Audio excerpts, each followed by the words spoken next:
నమస్తే, నేను మీ JK. Welcome to Hasa TV. Hyderabad Srisailam road విస్తరణపై కేంద్రం అయితే పునఃపరిశీలన చేస్తుంది. ప్రత్యామ్నాయ నివేదిక కోరింది ఉపరితల రవాణా శాఖ కార్యదర్శి తెలంగాణ గవర్నమెంట్ని.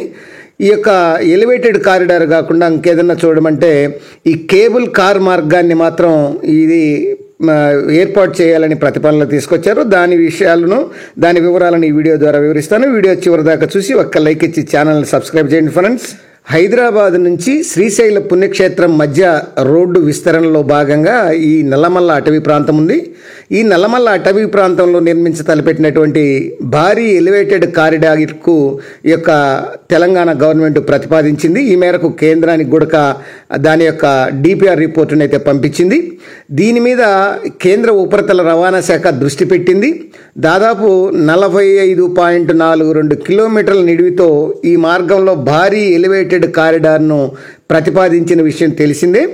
దీని నిర్మాణానికి వచ్చేసి 7,690 కోట్లు వ్యయమవుతుందని ప్రాథమికంగా అంచనా వేశారు.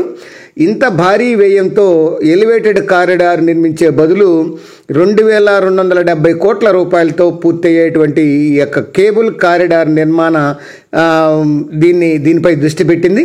ఇది సాధ్యాసాధ్యాలపై నివేదిక అందజేయాలని ఆ శాఖ కార్యదర్శి తాజాగా ఈ అధికారులను అయితే ఆదేశించడం అయితే జరిగింది. దీనిపై అధికారులు అధ్యయనం చేస్తున్నారు. ప్రపంచంలో ఎక్కడ ఇంత భారీ నిడివితో కేబుల్ కార్ మార్గం లేదు. దాని నిర్వహణ సవాళ్లతో కూడుకున్నది కావడంతో ఆచితూచి ఈ పరిశీలించి నివేదికలు అందించాలని అధికారులు అయితే నిర్ణయించడం అయితే జరిగింది. హైదరాబాదు శ్రీశైలం రహదారిని గతంలో 4 వరుసలుగా విస్తరించారు. కానీ శ్రీశైలం మార్గంలో ఈ మన్ననూరు వరకే ఆ విస్తరణ ఉంది. మన్ననూరు నుంచి దట్టమైనటువంటి నల్లమల్ల అటవీ ప్రాంతం మొదలవుతుంది. మధ్యలో అమ్రాబాద్ పుల్ల అభయారణ్యం కూడా ఉంటుంది. ఇక్కడ పెద్ద పుల్లతో పాటు చాలా రకాల వన్యప్రాణులు స్వేచ్ఛగా తిరుగుతుంటాయి ఈ ఫారెస్ట్లో.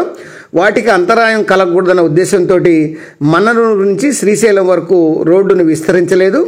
అక్కడి నుంచి సాధారణ డబుల్ రోడ్డు మాత్రమే ఉంది. అలాగే ఈ వన్యప్రాణులకు ఎటువంటి ఇబ్బంది కలగకుండా రాత్రి 9 నుంచి తెల్లవారు ఉదయం 6 గంటల వరకు 2 వైపులా ఈ ఘాట్ సెక్షన్లో రోడ్డు కూడా క్లోజ్ చేయబడుతుంది. ఈ రోడ్డు మీద ఆంక్షలు కూడా ప్రజెంట్ కొనసాగుతున్నాయి. ఈ మన్ననూరు నుంచి శ్రీశైలం వైపు రాత్రి 9 గంటల నుంచి తిరిగి ఉదయం 6 గంటల వరకు వాహనాలు అనుమతించరు.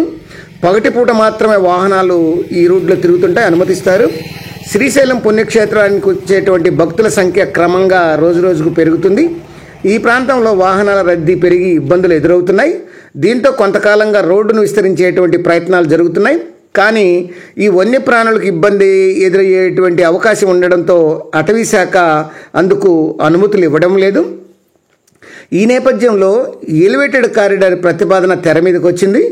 మన్ననూరు నుంచి తెలంగాణ పరిధి ఉన్నటువంటి పాతాళగంగ వరకు 62.40 కిలోమీటర్ల మేర ఈ రోడ్డును విస్తరించాలని, ఇందులో జంతువుల సంచారం ఉండేటువంటి 45.42 కిలోమీటర్ల మేర ఈ ఎలివేటెడ్ భారీ వంతెన పద్ధతిలో రోడ్డు నిర్మించాలన్నది ప్రతిపాదన. దీనిని గత ఏడాది నవంబర్లో కేంద్ర ఉపరితల రవాణా శాఖ అధికారికంగా ప్రతిపాదించింది. ఇది పూర్తయితే దేశంలోనే అతి పొడవైన ఎలివేటెడ్ కారిడార్లలో ఇదొకటి. ఈ ఎలివేటెడ్ కారిడారు భారీ వ్యయంతో కూడుకున్నటువంటి ప్రాజెక్టు కావడంతో దానికి ప్రత్యామ్నాయంగా ఆలోచించాలని తాజాగా కేంద్ర ఉపరితల రవాణా శాఖ కార్యదర్శి అధికారులను అయితే ఆదేశించడం అయితే జరిగింది. దీనిపైన అధ్యయనం చేయాలని కూడా జాతీయ రహదారుల విభాగాన్ని అయితే ఆదేశించారు. అలాగే ఎలివేటెడ్ పద్ధతిలోనే నిర్మించాల్సి వస్తే తక్కువ విడిదిలో ఉండేటువంటి ప్రత్యామ్నాయ అలైన్మెంట్కు సిద్ధం చేయాలని అయితే పేర్కొన్నారు. కుదరని పక్షంలో ఈ ఎలివేటెడ్ కారిడార్కు బదులు ఈ కేబుల్ కార్ మార్గాన్ని నిర్మించేటువంటి సాధ్యాసాధ్యాలపై అధ్యయనం చేసి నివేదిక ఇవ్వాలని ఆదేశించడం అయితే జరిగింది. ఈ ప్రతిపాదిత ఎలివేటెడ్ కారిడార్ నిర్మాణానికి కిలోమీటర్కు 170 కోట్లు ఖర్చు అవుతుందని ప్రాథమికంగా అంచనా వేశారు. అదే కేబుల్ కార్ మార్గానికైతే కిలోమీటర్కి వచ్చేసి 50 కోట్లు ఖర్చు అవుతుందని తేల్చారు. దీని బదులు ఈ ఎలివేటెడ్ కారిడార్ బదులు ఈ యొక్క కేబుల్ కార్ మార్గమే, అంటే రోప్ వే టైప్ ఉంటుందన్నమాట. అదే బెస్ట్ అని ఈ యొక్క ఆలోచనలో కేంద్రం ఉన్నట్లు సమాచారం. అది ఫ్రెండ్స్, మరికొద్ది రోజుల్లో మరికొద్ది నెలల్లోనే ఈ హైదరాబాద్ శ్రీశైలం పుణ్యక్షేత్రం మార్గ మధ్యంలో ఉన్నటువంటి నల్లమల అటవీ ప్రాంతంలో ఎలివేటెడ్ కారిడారా లేకుంటే ఈ యొక్క ఈ కేబుల్ కార్ మార్గమా దేనికొక దానికి సిద్ధమయ్యి దాన్ని నిర్మించేటువంటి ప్రతిపాదనలో ఉన్నారు. అది ఫ్రెండ్స్, మరొక అంశంతో మళ్ళీ మీ ముందుంటాను ఫ్రెండ్స్. జై హింద్.